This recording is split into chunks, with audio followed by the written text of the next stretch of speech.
Magandang araw mga kaibigan. Bigyan natin ngayon ng reaction, opinion, itong post ang balita ngayon. Pahayag ni Congresswoman De Lima na tila baga sinisipa niya administrasyon ni PRRD nang dahil sa nakancel na loan ng Pilipinas sa South Korea. Grabe naman sila, oy. Sabi, si Digong ulit, napurnadang loan sa South Korea isinisi ni De Lima kay PRRD. Muling pinagbalingan ni mamamayang Liberal Party List Representative Leila De Lima si dating Pangulong Rodrigo Duterte matapos ipatigil ng South Korea ang 28.7 bilyong loan para sa modular bridges project ng administrasyong Marcos Jr. Ayon kay De Lima, tama lang na magduda ang ibang mga bansa sa kakayahan pa nating magsagawa ng mga proyekto ng walang kurakot. Kailangan din nilang isipin ang mga Pilipino na magbabayad sa mga utang na ibinulsa lang ng ilan. Tama yun. Nakakahiya nga yung pag-cancel sa loan agreement. Ano pa? Dagdag niya,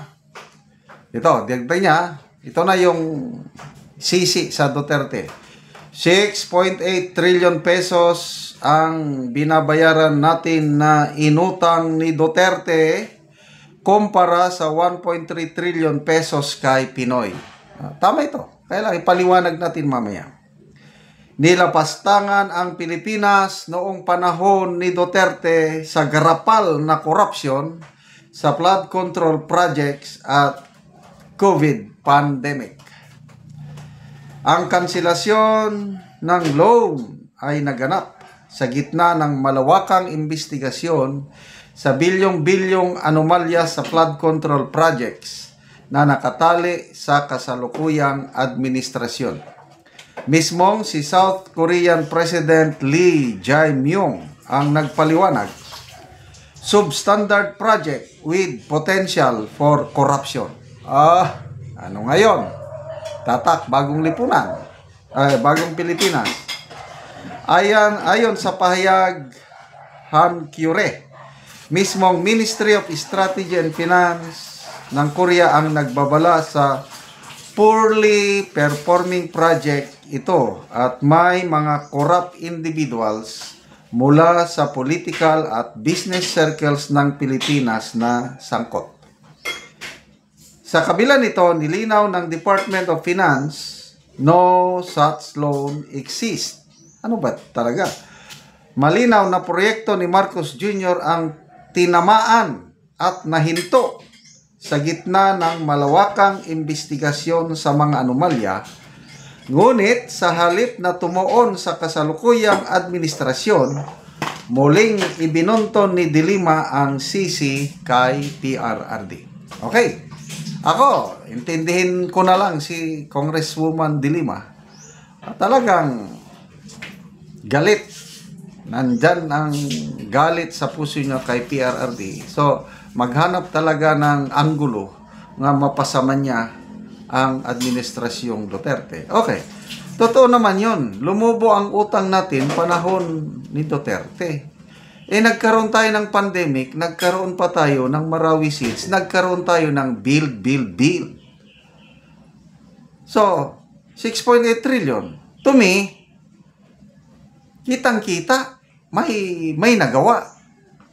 Kasi nga, kami mismo sa aming farm, sa liblib na lugar, bundok ng Bukidnon, hindi kami nagdahom kung sa Bisaya. We did not expect na makalsadahan ang daan namin papunta sa farm. Nabigla na lang kami, no? Dumating mang equipments ng kontraktor, tapos inayos na. Yun, forever grateful kami. Yung mga farmers sa lugar na yon dahil napakaganda na ang kalsada at yung economic development na nakabuelo na. Ganon ang yung nautang. Pandemic, nakasurvive tayo. Ngayon, 3 years pa lang ng Marcos administration, halos 4 trillion na ang atang nautang 3 years pa lang. May makikita ba? I don't know sa inyo. Ako, wala akong makikita na mga major infrastructure. Saan na pupunta? Yan, flood control. Meron, kaya lang substandard. So, ganyan na talaga ang kalakaran ngayon. Ito, yung may independent commission on infrastructure. I don't know kung finally na ba ilalagay nila si Justice Carpio. Alanganin na naman ako dyan. Kasi nga, isasama nilang imbestigahan yung 6 years na infrastructure project ni Duterte. Sige, sirain nyo lang Duterte. Kagaya ng ginawa nila sa House hearing. Gusto nilang pakantahin ang mga Diskaya na sabihin maanomalya ang mga projects panahon ni Tati Digong. Kailang, pasalamat tayo kay Curly Diskaya kasi kung ano yung experience niya, yun lang sinabi niya. Matino ang mga project panahon ni PRRD dahil program funds pinanggalingan ng pondo. Transparent. Yung bidding, transparent. Nananalo ang Diskaya. Nung hingan sila ng kickback, hindi sila nagbigay dahil nanalo sila fair and square. Ngayon, unprogram funds yung ginagamit. So, walang transparency basta unprogram kung saan-saan kinukuha. Ang daming singit-singit, budget insertion. Kaya lalong nabulgar na grabe talaga yung pagkatalamak ng korupsyon sa administration ito. So sa halip na yun ang tutukan, itong Congresswoman de Lima, Digong pa rin ang tinuturo. Remember, you can never put a good man down. Okay, may mga galit. May mga naniniwala na corrupt ang Duterte administration, but I believe mas maraming Pilipino na naniniwala sa magandang nagawa ng Duterte administration. Hindi naman perpekto ang administration niya. Kailang naramdam ng taong bayan ang nagawa ng Duterte. Okay, salamat mga kaibigan sa inyong pagsubaybay sa ating channel. Nakakatulong kayo ng malaki sa tribong Talandig ng Bukidnon. Dahil ang sweldo natin sa channel ito, pantulong natin sa tribo. Sa ngayon, namimigay tayo ng livelihood assistance, nagpapatanim ng saging lakatan at Arabica coffee. Ang kasabihan, kung may itinanim, may aanihin. Kaya panoorin nyo ang video na ito. Sa kapihan ni Uncle Pedro, so mag-abono siya karon. Maayong buntag di Akol. Maayong buntag. So nag-abono siya. Sa iyang kape nga duha na ni siya kabulan mo na niyang itsura sa iyang kape nga duha na kabulan. Di tukurong ko man kanina ta. Sinakasang ko sa kuno daro ko. Ako na sa adlutong.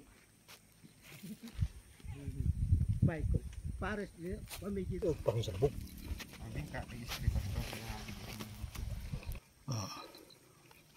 Para mading gidap. Tambok kaayo. Duha na siya kabulan. Tambok. Maayo gid ang iyang. Ano na? Na anay mga sanga. Upat na ang iyang sanga nga duha pa kabulan oh. Ha? Marami maalam si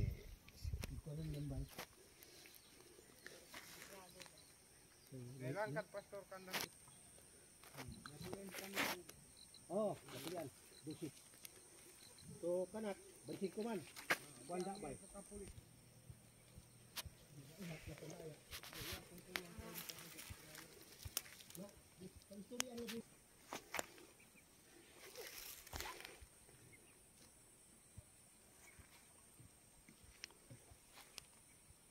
Ug karon human sa pag-abono mag-spray na.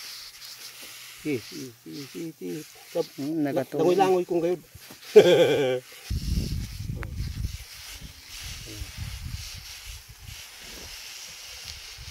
Di boleh sih. Ada. Mak dinggir kapulang kami langgam. Pasalamat ko sa Ginoo o bisan sa naga-suporta sa sponsor. Kapasalamat ko kay taas ng kining akong kape di madugay mapuslan ko na ni.